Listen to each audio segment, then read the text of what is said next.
ಸರ್ಕಾರ ಫಾಸ್ಟ್ಯಾಗ್ ಕಡ್ಡಾಯಗೊಳಿಸಿದ ಹಿನ್ನೆಲೆಯಲ್ಲಿ ಸ್ಥಳೀಯ ವಾಹನಗಳಿಗೆ ಇದ್ದ ರಿಯಾಯಿತಿ ರದ್ದುಗೊಳಿಸಿದ್ದನ್ನು ವಿರೋಧಿಸಿ ಹೆಜಮಾಡಿ ನಾಗರಿಕ ಕ್ರಿಯಾ ಸಮಿತಿ ಹಾಗೂ ಪಕ್ಷಭೇದ ಮರೆತು ರಾಜಕೀಯ ಮುಖಂಡರು ಹಾಗೂ ಜನರು ಹೆಜಮಾಡಿ ಟೋಲ್ ಪ್ಲಾಜಾದ ಬಳಿ ಸೇರಿ ಪ್ರತಿಭಟಿಸಿ ರಾಷ್ಟ್ರೀಯ ಹೆದ್ದಾರಿ ಪ್ರಾಧಿಕಾರ ಅಧಿಕಾರಿಗೆ ಮನವಿ ಸಲ್ಲಿಸಿದ್ದಾರೆ. ಹೆಜಮಾಡಿಯಲ್ಲಿ ಬೃಹತ್ ಟೋಲ್ ಗೇಟ್ ನಿರ್ಮಾಣಕ್ಕೆ ಬಹಳಷ್ಟು ಕುಟುಂಬಗಳು ತಮ್ಮ ಮನೆ ಮಠಗಳನ್ನು ಕಳೆದುಕೊಂಡಿದ್ದಾರೆ.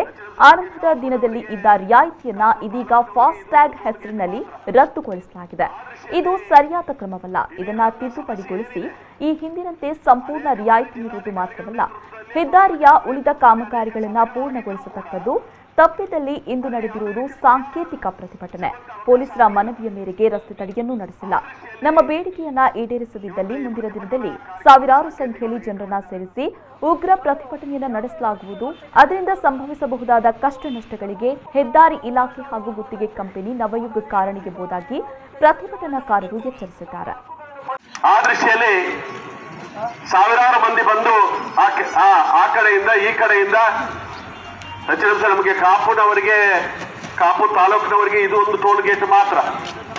ಆ ದೃಷ್ಟಿಯಲ್ಲಿ ಇಲ್ಲಿರುವಂತಹ ಸಮಸ್ಯೆ ಏನಿದೆ, ಅನೇಕ ಬಾರಿ ಜಿಲ್ಲಾಧಿಕಾರಿಗಳ ನೇತೃತ್ವದಲ್ಲಿ ಅಥವಾ ಸರ್ಕಾರದ ನೇತೃತ್ವದಲ್ಲಿ ಅನೇಕ ಸಭೆಗಳಾಗಿದ್ರೂ ಕೂಡ ಅದಕ್ಕೆ ಯಾವುದೇ ರೀತಿ ಪರಿಹಾರ ಸಿಗುವಂತ ಅವಕಾಶ ಆಗಲಿಲ್ಲ.